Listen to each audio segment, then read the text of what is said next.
Hello, everyone. Welcome to Real Talk Food Safety with Tia and Jill. We are so happy to have you here with us and our very special guest, Stephanie. Welcome. Hi, Tia. Thanks for having me today. Thank you for being here. And as you all can see, Jill is not with us today. She's actually taking a day off. So hopefully she's here in the audience with us. And we want to know who's here, who's out here watching us and listening and being a part of the conversation. So say hello in the chat. Tell us where you are watching from. Stephanie, where are you at today? Well, today I am joining you from Annapolis, Maryland, where I've been based most of my adult life and career in the human resources area. But officially, I'm now based in Fort Myers, Florida, Ah. and call that the silver lining from the COVID work from home initiative.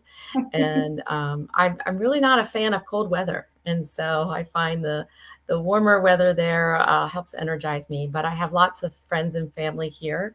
And so I do periodically come back to see them.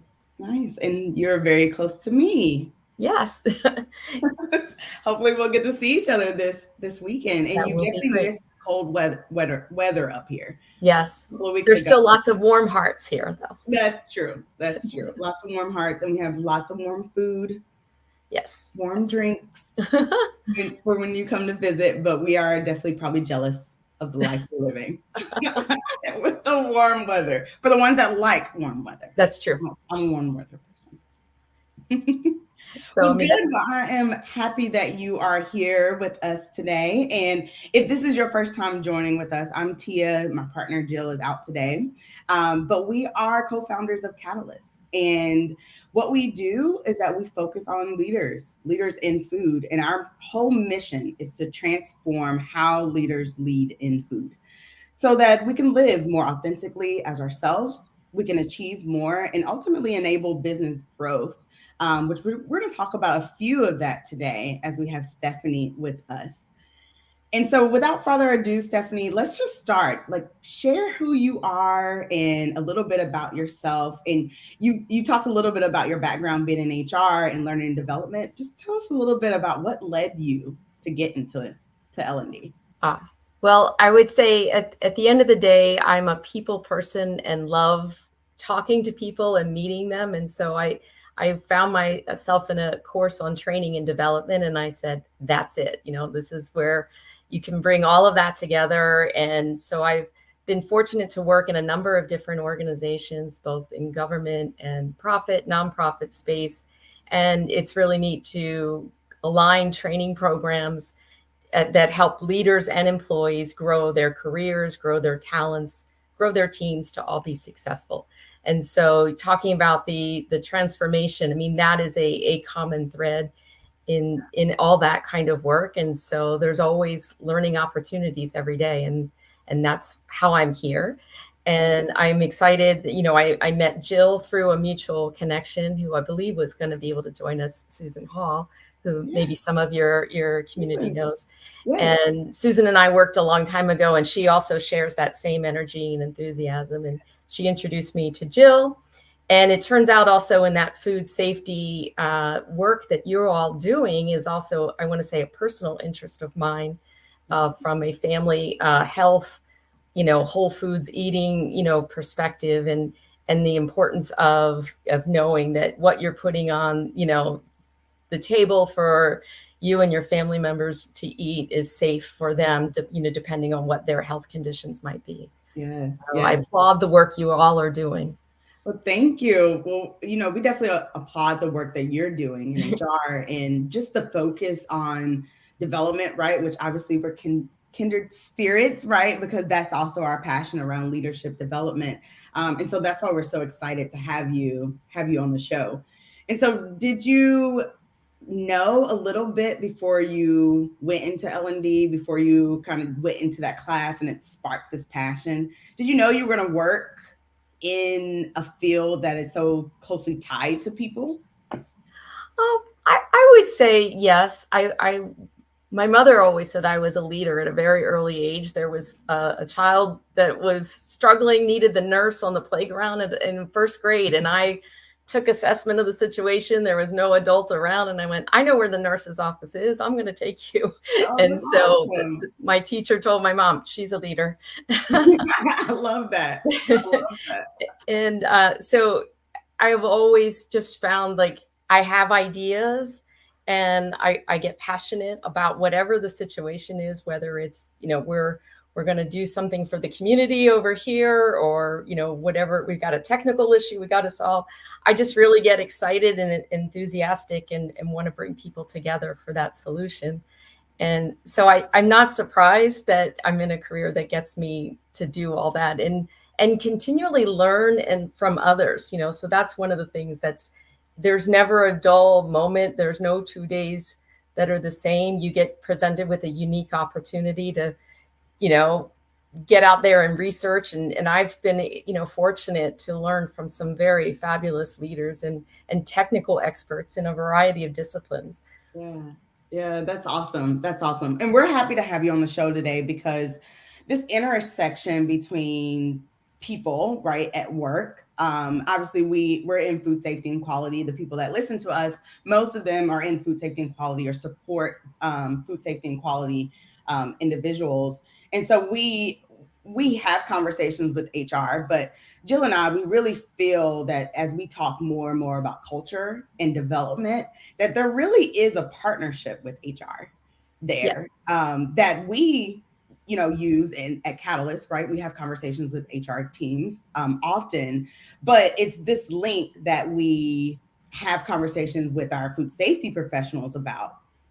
We try to make that link for them that, hey, talk with their HR team, find out what your HR team knows about development. What are they have planning around learning and development, and how could Catalyst fit into that?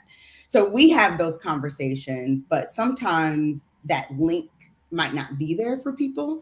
Do you find that in your career where people didn't see the link between HR in learning and development, or HR in culture, or HR in development in general? Absolutely, yes. And I think there's a little bit of an intimidation factor for going to HR, that there's a fear that, oh, like they're going to report me if I go ask a question, I'm going to get in trouble. In some cultures, that it's maybe a little bit more transactional. Like I only go to HR if I need them for benefits, or if there's a manager, I only go to them when I have a problem, or I'm going to, post a job and now I need to, work with them for that. Right. And, I think it's important for everyone to know, in today's human resources organization, leadership development is their number one priority, in terms of aligning the talent, having today be successful, but also the development of the team and the pipeline for the future. Because it's a lot easier to grow the current team than it is to go search and replace. So if we have high turnover in an organization, the cost of replacing that one person, can be anywhere from 3 to even 5 times the salary, so there's an extreme cost, and people feel that burden. If there's a vacant team members, everyone's got to pick up the slack and somehow. So bringing that retention, number to a good space, having everyone fully engaged. That's another term you might hear, is engagement, which means people are willing to put that extra effort and they're energized. They're going to collaborate more. They're going to bring their ideas out into the table for innovation or improvement. And certainly in the quality space, that's something we want, right? So that energy, attention to the details. So how do you partner with HR? So if you haven't yet today, I would say, first off, look online. If your company has an intranet resource, or even if it's just a handbook, who is the contact? What is the structure? There's nothing to be feared to, reach out and make the phone call, or if you're in the same office, drop by. I know that a lot more people are in the office these days, and, they may not be able to, spend a lot of time with you on a drop-in, but I'm sure they would be more than happy to set that time to talk to you. And so one of the things, is be prepared before you go in, having looked at what does the company already offer, so is there a tuition reimbursement program? Are there already existing vendors that the organization has set up that they work with? There's a discount, so, kind of having done that initial legwork will help you, not, it'll save time, and they'll know that you're very interested and committed, and you're not walking in there Right. unprepared. Another piece of preparation for that meeting is looking at just what are the company values? What do they say to the customer on the, the facing website of an organization where the values are articulated and what they stand for? Yeah. So that's really what I would always, when I would teach my leadership courses, I would always point to that. We want to reinforce, what does that mean for us on a daily basis in terms of behavior? When we say act with integrity, what does that mean? Well, it means speaking up and bringing, that, information to the team. We shouldn't hold back. Right. Yeah. So Stephanie, you said a few things that I want to dive a little deeper on. One you talked about is just this partnership with HR, and that HR has a priority around leadership and development. And that's something that they focus on. And you brought up that sometimes people are like, they really only talk to HR when there's a problem, or if they have to, or there's a new job. And so like there is a bad rep, right? Where HR gets this bad rep of like, you're really protecting the company. You're not really here to protect me as a person or support me as a people. Have you seen that change a little bit? Or if someone's struggling with that on like, man, the HR is not really there for me, it's really there for the company. How would you approach that? What would you say? I would say I can see that. I have seen instances of that. I mean, there is a fine line. I think the company does have a requirement to, protect itself from, litigation and certain compliance matters. With the federal government, there's certain restrictions, also with different actions and how, situations are handled. So sometimes I would say that is a fair rep for some HR departments. But I would say, just like you can't say, all managers, are fill in the blank, right? You can't use certain situations to judge the whole. And, in general, again, when we talk about, if you're, for your audience as leaders, they are really going to help themselves in their career by making those partnerships effective now. Don't wait until you have a problem. Being open, to hearing what they have to say. Also, inviting them in to their perhaps staff meetings periodically, or if they have other information they can share. The more that HR knows about what you're doing and what's important in your goals, they're better equipped to support you. And you build this, relationship of trust over time, as opposed to, that transactional approach. Right, exactly. And hello, Jill is here. Hey, hello, Jill. Hello, Damaris, as well as Susan joining us. She's also in Baltimore, yes. in the Maryland area. Welcome. And as we talk about the rep that HR gets, right? Someone says like, that's the sentiment in my company. And I like the way you talk about building those relationships with their HR early. Like really having those conversations before there's a problem, or even before you ask for development. Really building that relationship so you'll have that contact and people understand who you are, right? And what you're trying to do for the organization. And then you also mentioned, and I think it kind of builds on the relationship with HR, and even in companies where it seems like HR is really for the organization. You mentioned really learning about the values and the goals of your company, right? If HR is there and they're there to protect the company and they're there to, make sure the company is making their business goals. If you can connect what you're trying to do to the business, right? And to the business goals and to whatever it is that you feel like HR is protecting, if you can connect some of the stuff that you're doing on, this is going to help the organization, right? Whether it's retention or engagement or any of those things, connecting it to a goal that the organization also shares also helps build that relationship and garner that support. Yes, absolutely.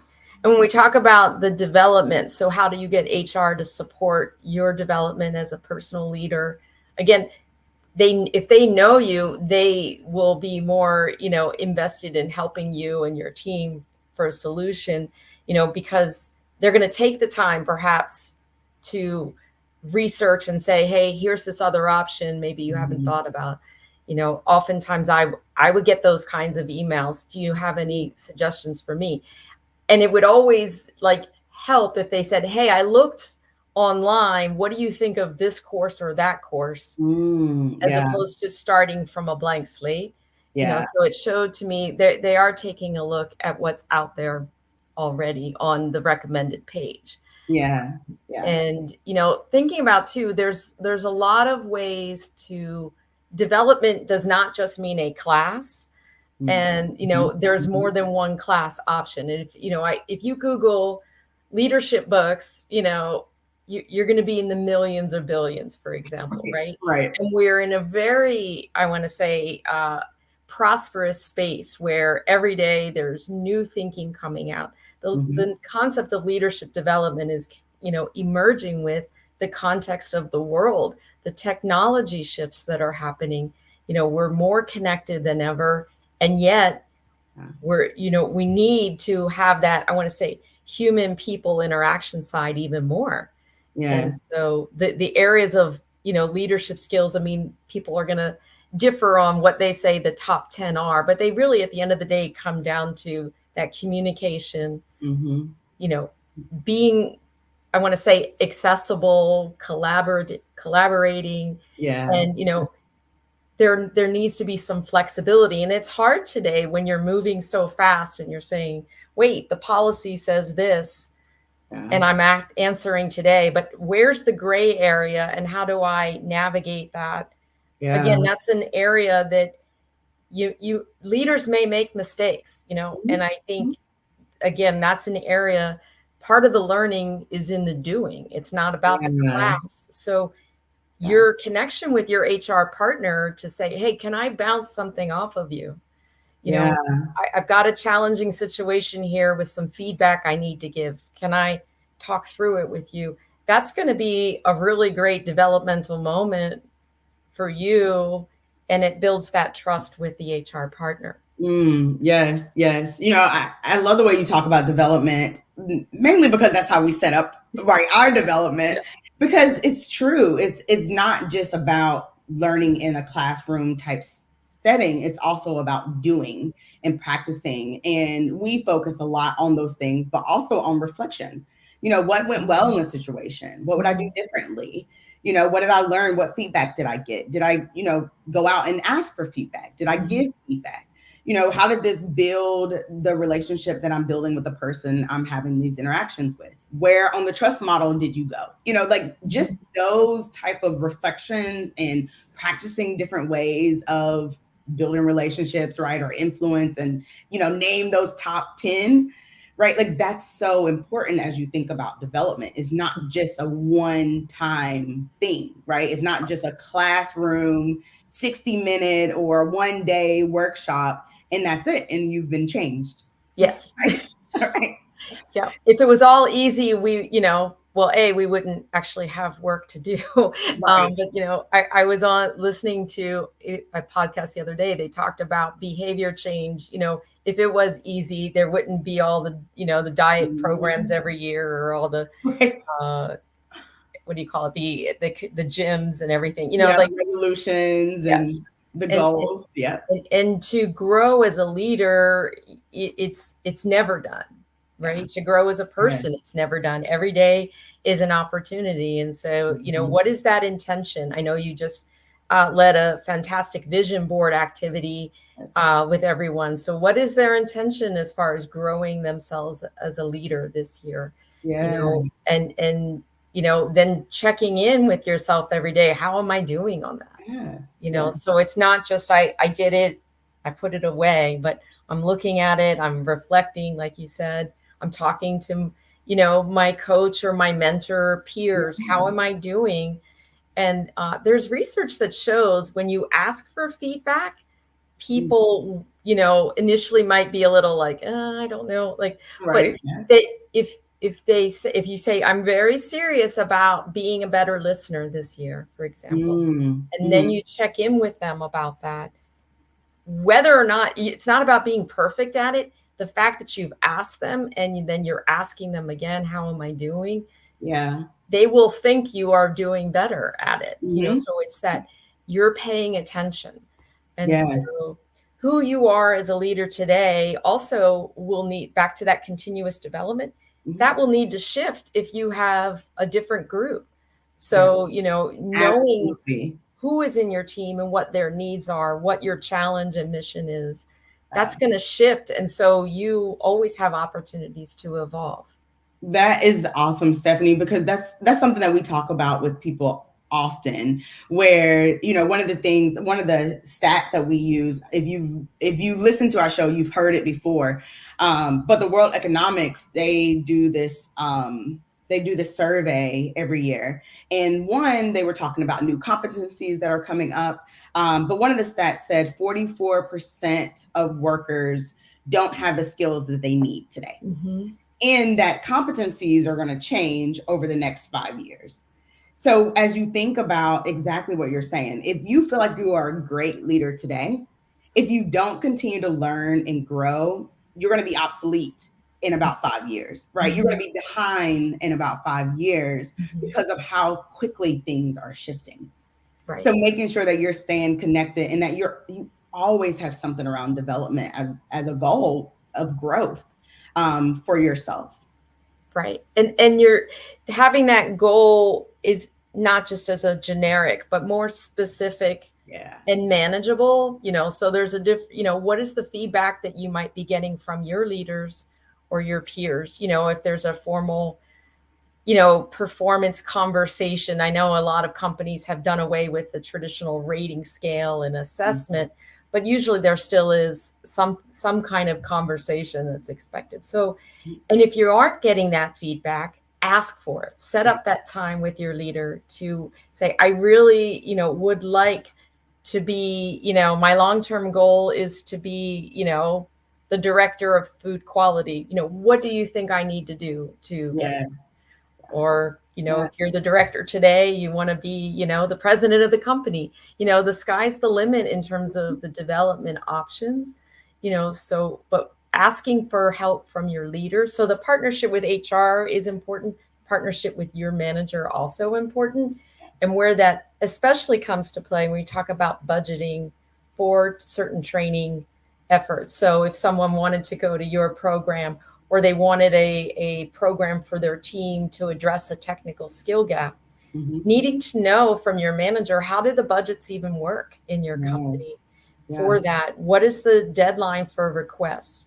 Because some groups won't have the flex to just go find it. Right. So Right. if you Yeah. know when the request cycle is in or due, you can put together the proposal with the options. And I recommend having at least two options out there. So, Yeah. you're not just, it's all this or nothing, Right. Right. Um, Exactly. and then the final piece is that return on investment. What is the Mhm. company going to get for investing in that skills training? So Yes. you can make the data point, like, we can't provide the service we need without this new technology tool, Hmm. and we need to train the team to use the tool, otherwise we're throwing the money away for the tool. And Yes.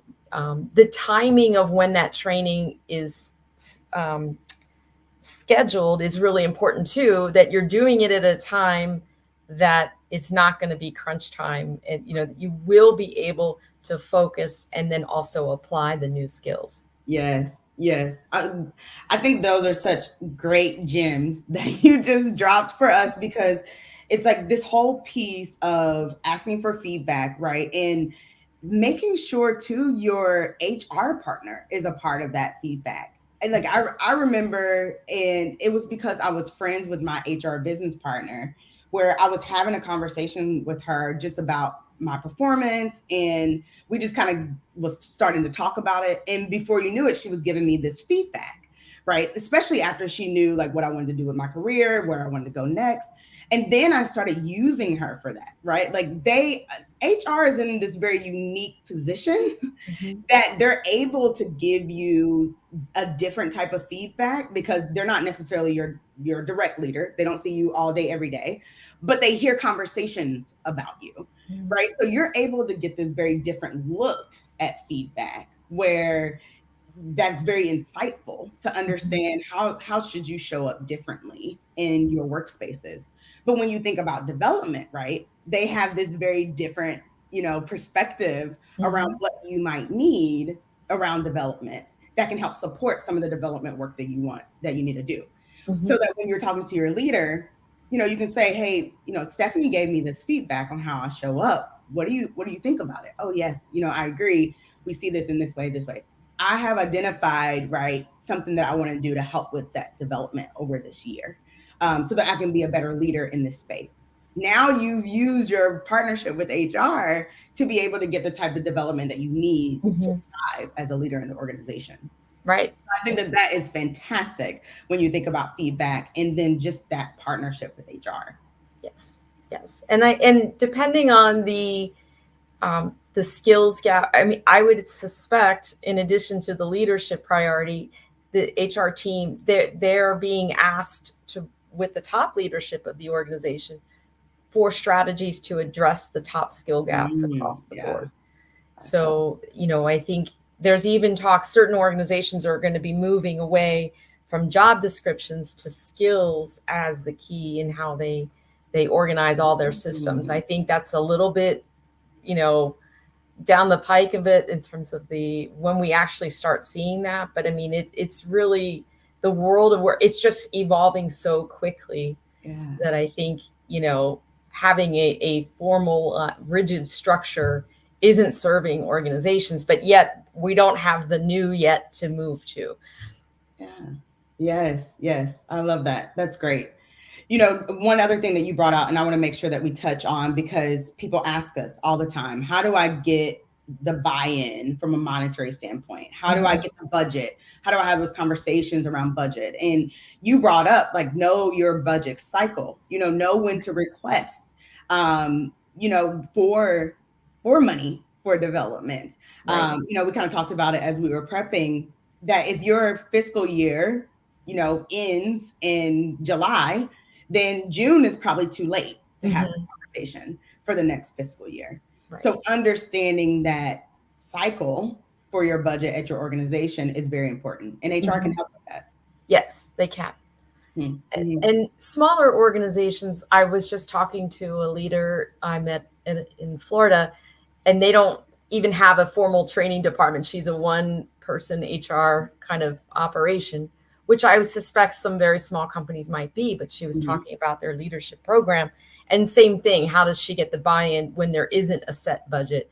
And so, what is manageable for the workload? So, it may not be initially, that we can go do, I'll say, the Cadillac model, but what can we do today? Where can we break it down into manageable? We can do a couple of hours a week. We can incorporate something into our staff meetings. The HR partner might be able to be that person and bring a resource, into that play. There's also so much available locally through our community and state college systems. All of them have a professional development sort of department that has professional credit development kinds of courses available. So taking advantage of that. So again, there might be the top of the line program, but what can be done, initially now? There's also free learning available. The internet, I just saw a post yesterday. Someone said the internet itself is a free university. There's so much out there. So much. I mean, YouTube alone, we don't want people going down the YouTube rabbit hole for, 8 hours a day. Right. But there are certain leaders, coaching channels, a 15-minute, video and in a staff meeting, and then having a discussion around that. That could really, be useful as a, something to do once a month. You could Yeah. also developing your future team, having them bring something they want to share with the team and do it that way. Yeah. So, Yeah. There's a lot of options, right? In communicating that. mhm. Communicating that to your leaders and to your HR team to say this is what I'm working on. Yeah. We have a question from the Okay. audience from Sarah. Hello, Sarah. Welcome. And it really fits on the third point that you made around skills. And really, organizations over the next few years is going to start looking at not just job descriptions, but what skills are important. And Mhm. that's going to start bubbling up. And that's how we talk about even leadership development with our leaders in food on what are these human skills, people skills that you need to pick up to be better leaders. And so Sarah asked, can you share advice from an HR perspective on how to showcase develop skills in a current role, like including them on a job description, maybe, and how this might benefit the role now or in the future? That's a really good question, Sarah. So if I'm understanding that the intent is to kind of highlight that Sarah has these skills already and wants to be credited for that, or that the job is changing and there's new things not represented. So let's say if we're opening a position, a lot of times that job description is, I want to say, the minimum, from the role Mm-hmm. that's standard across an organization. And then there might be unique things that still need to be developed.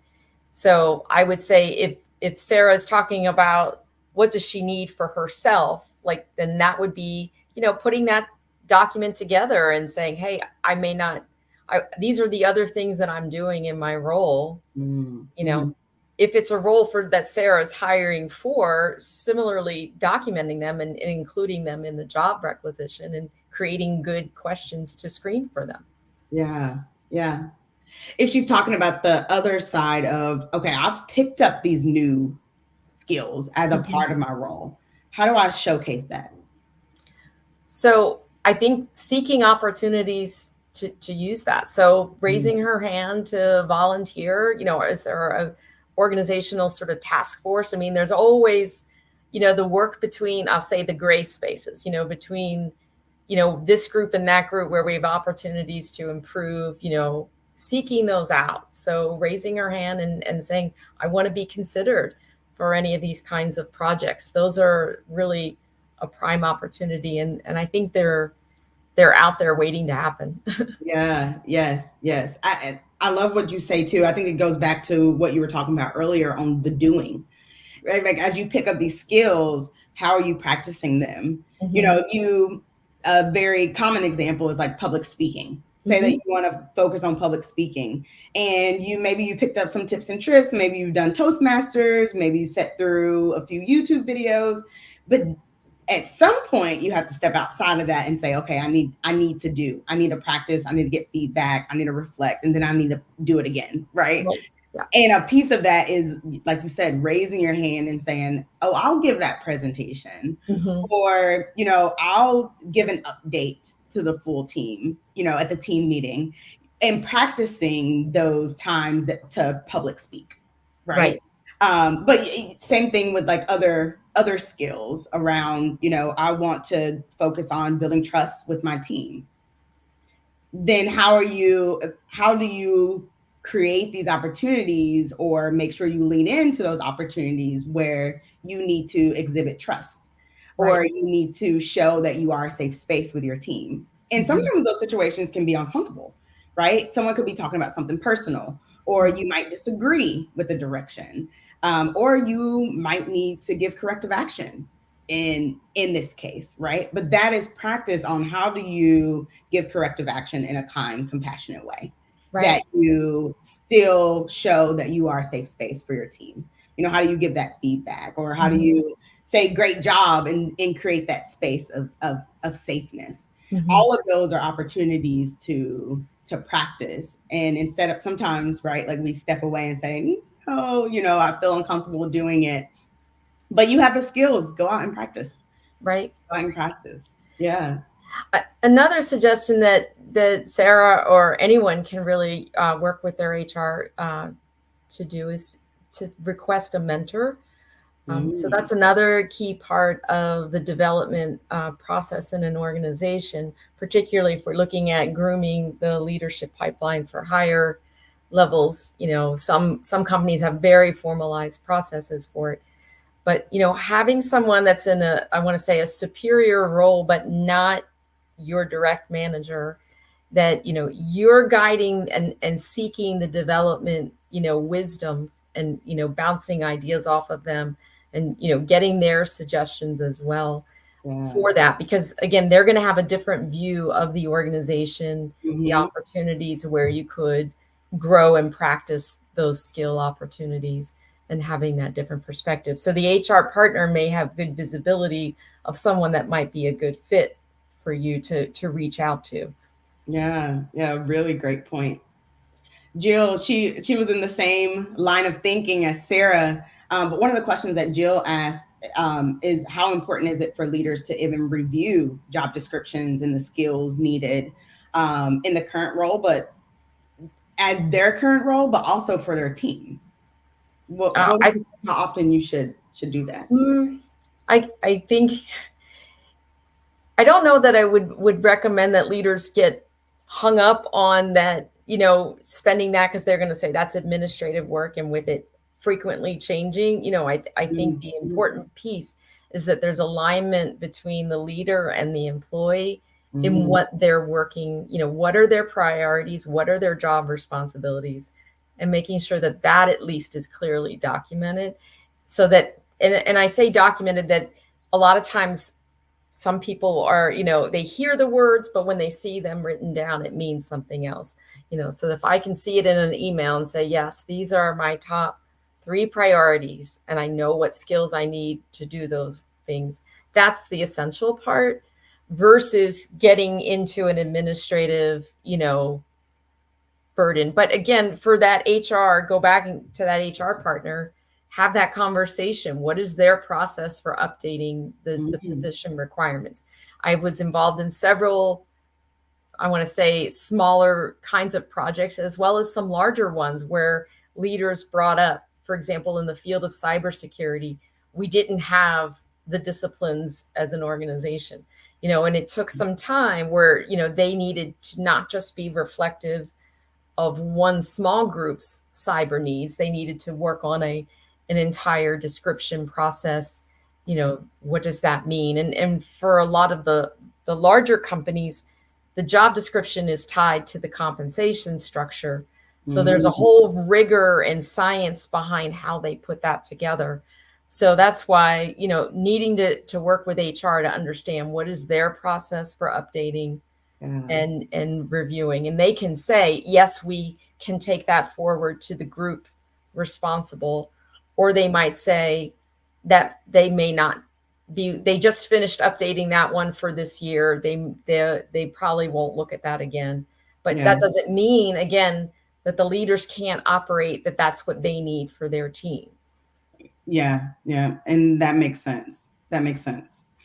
I think being in this space and food safety and quality, one of the challenges and really the reason why we created Catalyst is that, technical people, we sometimes stay within this space of we need to get all these technical skills, right? And we sort of miss the whole piece that we also need to get human skills, because Mhm. our people skills, right? Those leadership skills, because we really do start to shift from being technical experts to being technical leaders.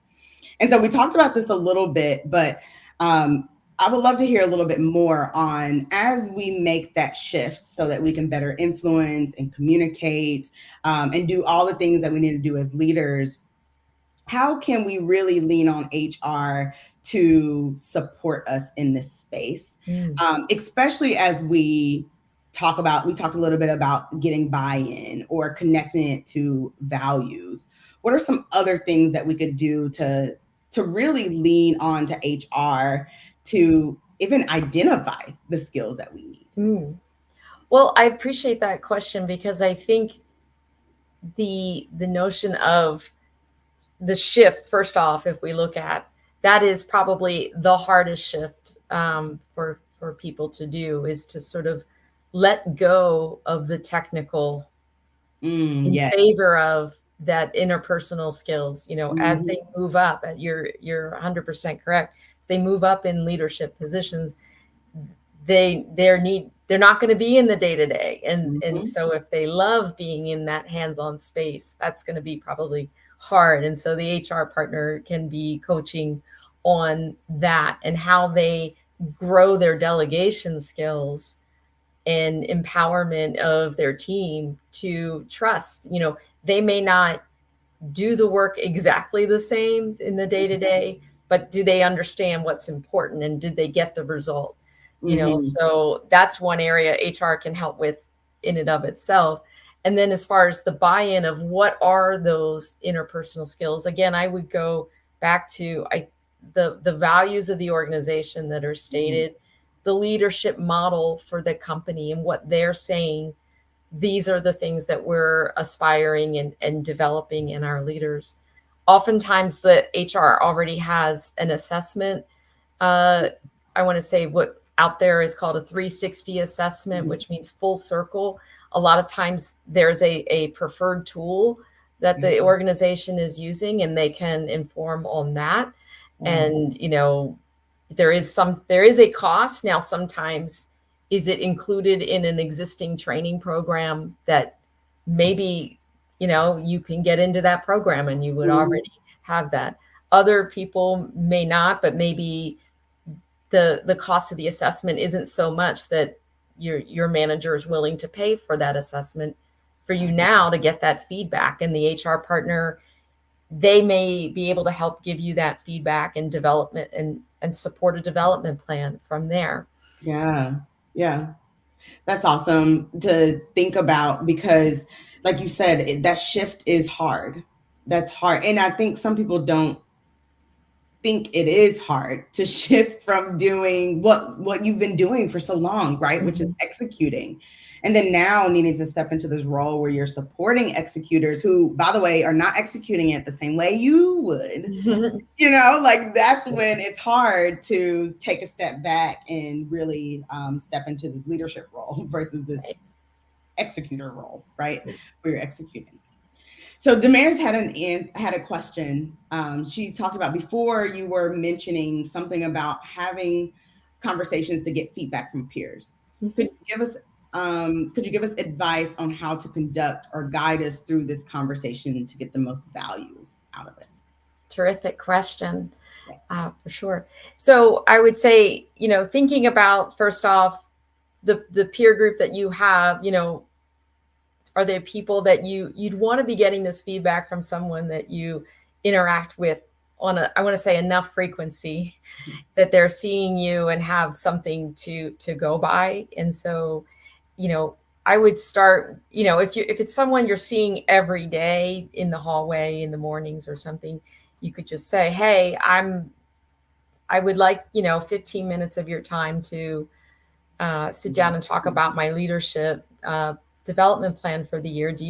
Are you open to having that conversation? So, just give them that heads up and opportunity to say yes, and here's when I'm available to do it. And then, when you're in that conversation, you could just say, I really would like to be a better, leader in, how I am in this team. And some people think about the most important team that they're on is the one with their direct reports. But Mm, I would say staying attuned to their peers, yeah, that agree. that is really a critical one for their success, especially as they want to be more successful, moving up in Hmm. an organization. So investing in that peer development, so what can I do to be a better support to you and what you're trying to achieve, Yes. and sort of expanding that view, of how you work together. Oh, that's such a good point. We talk about it as people get into our leadership development. Like, you don't have to be a leader of people.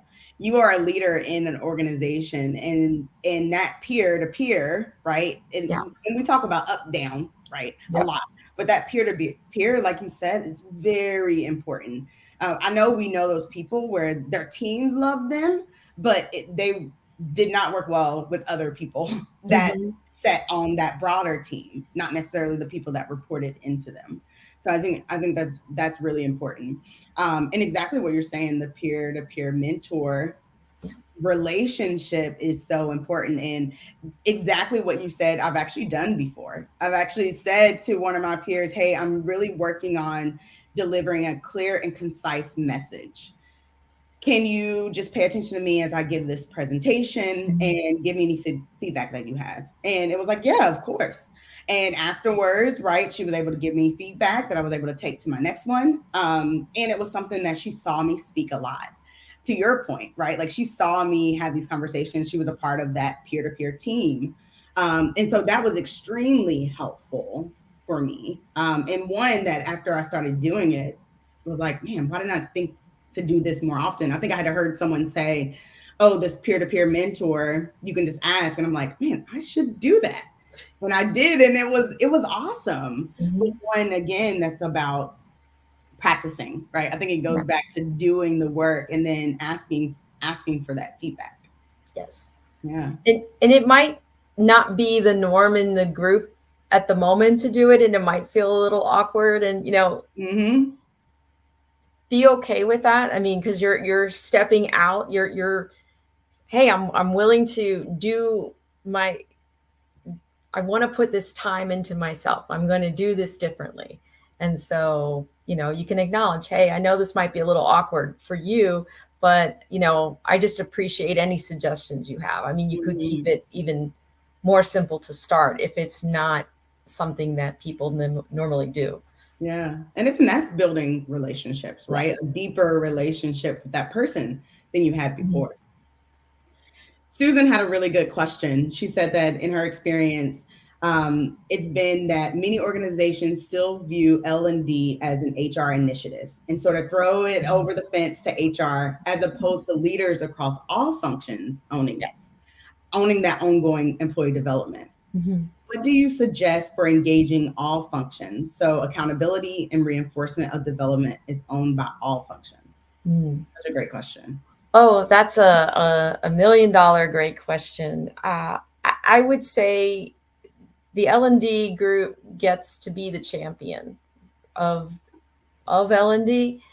I think how I've approached that is truly is always a partnership, that I want to work with that leader and his team or her team, and I, would always want, if I'm, holding a training program, I would try to invite the leaders to be the kickoff, why Mm, are we, doing this, if it's something for the team as opposed to the leaders just on the sidelines. Like, the leaders are part of the solution, and conveying that important piece about the reinforcement on the job. So what's that plan after the training? So it's yeah, really, yes, good um, point. I, I would say it's hard to do it all at one time, so it's like you can't take it all at one time and say, I'm going to change the world in a day. And Yeah. all the leaders are going to be 100% accountable and invested all at one time. So finding the champions who are on board and leveraging them, and then they're successful, they start influencing their peers when they Mm, see, mm, wow, Debbie over here is doing great things with her team. Oh, she's got training. Oh, maybe I want to. yeah. When I was at one of the organizations I was with, we created the sort of competition, not so much of learning as, one type of learning was better than others, but we wanted recognition for effort in sponsoring learning activities. And Mhm. then the teams themselves came up with games and Uh-huh. sports themed competitions around Right. March Madness with Oh, their nice. learning. So, you know, getting the early adopters and energy, and not holding on to what it looked like, because I remember thinking I would have never done it as a competition like that, but Yeah. it worked for their groups. And so, again, getting the people excited in it, and however it works for them, Yeah. bottom line, it can be the win-win. Yes, I love that. I love that. And I love it when there is partnership there.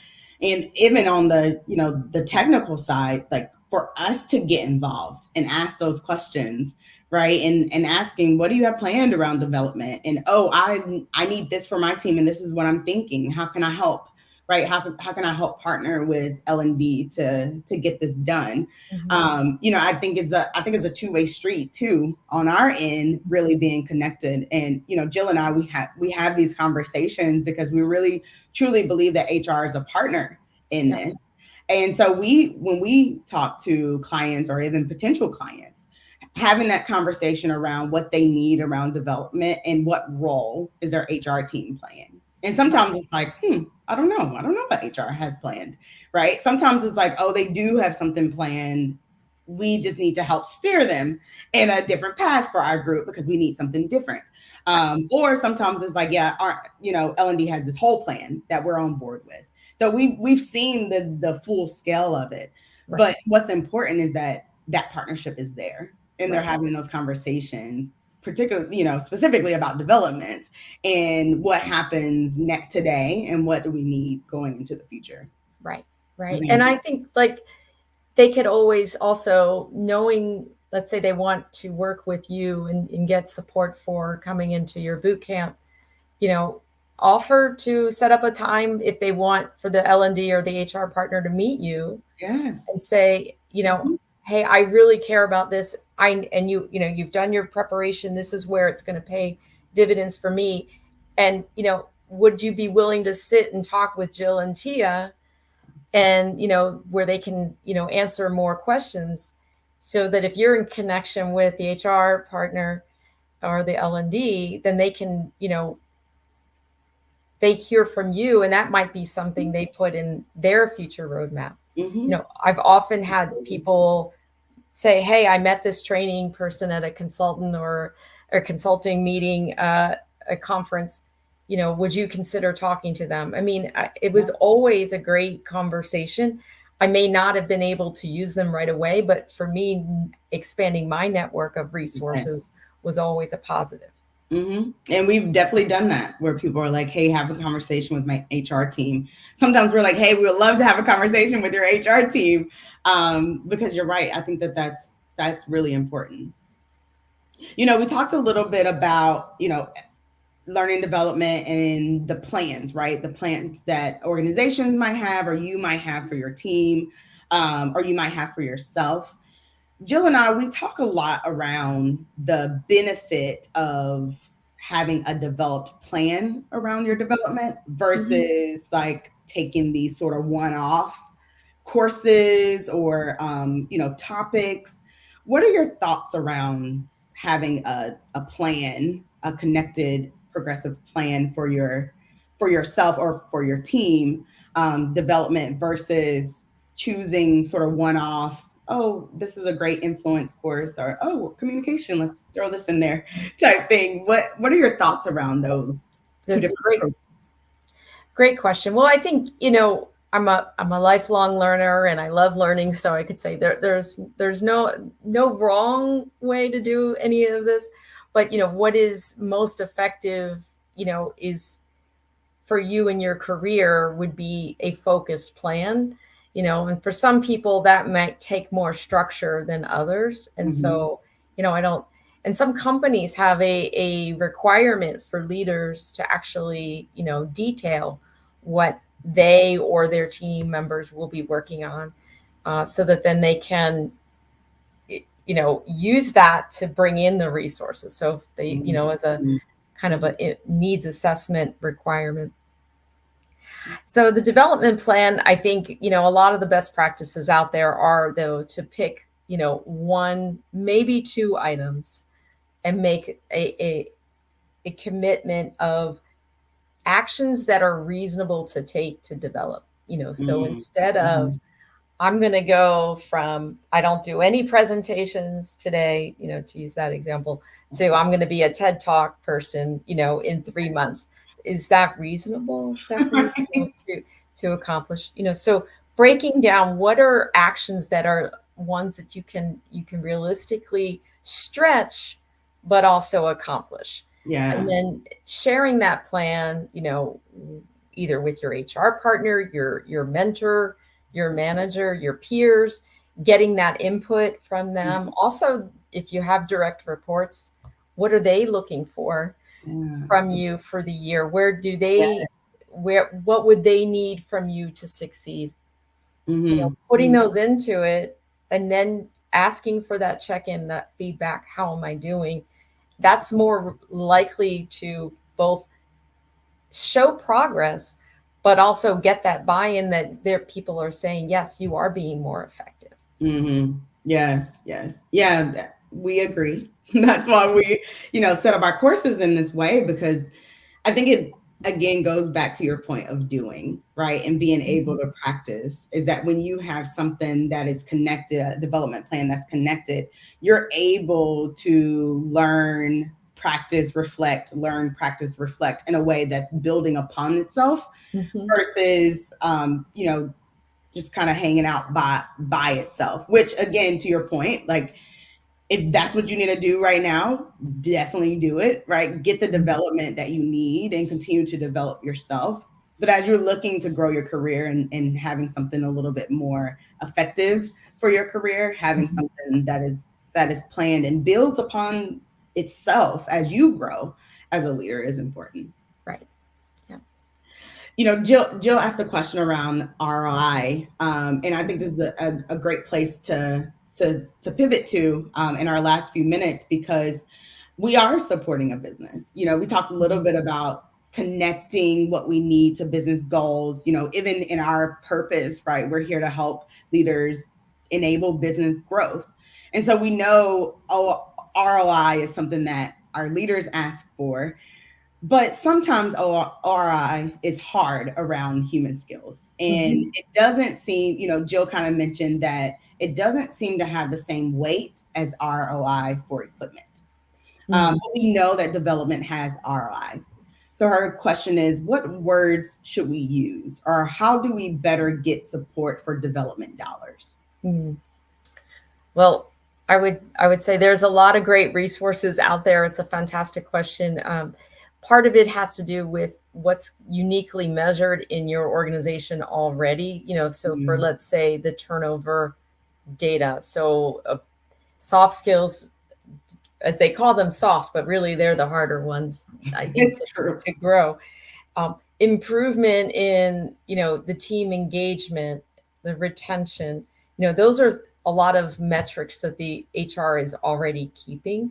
Mm, So it might be data that you can access and leverage and pull in, that the improvement in leadership is going to improve those areas. And those are real costs to the business. mhm, mhm, Sick time, that employees, if they're calling out because their morale is bad. I mean, I'm not saying there's also true sickness out there, but a lot of times people say when morale's bad, people will mhm. use their sick time. Yeah. The collaboration, the error rate, safety, what are those things that are already being tracked that you can leverage and tie into that team engagement? Because there is a correlation between that and the investment in this training. And that's something that HR can 100% help with, Yes. right? Because of the tools that you all use to track. And oftentimes the engagement data, depending on the company and the tool that they're using, is often available, at the group level. If there are enough people, I know the companies that I've worked with, that was accessible to them. Yeah. Yeah. Stephanie, it has been a pleasure having you on our show today and having this conversation around how we can partner with HR as we look at developing ourselves as leaders in organizations. So I appreciate that. But before we go, I would love for you to maybe say one or two takeaways, key takeaways, that if someone is here having, this conversation with us and you want them to take away one or two things, what would you say? I appreciate this opportunity, and I would say the one thing is, take ownership of your development. This is not something that HR or your leader are responsible for. You are in charge of driving where you want to grow overall. And so, what interests you and motivates you about being a leader? How do you want to be a better leader?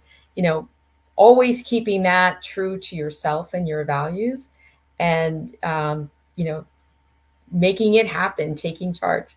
Yes. And how do people get in touch with you? Want to They learn more? they can contact me through LinkedIn. I can put the info in the chat. Just stand by. Or And you're also linked to this event. And I am linked to this event. Yes. Yeah. So people can click your name and connect directly with you on LinkedIn. Yes. All right, perfect.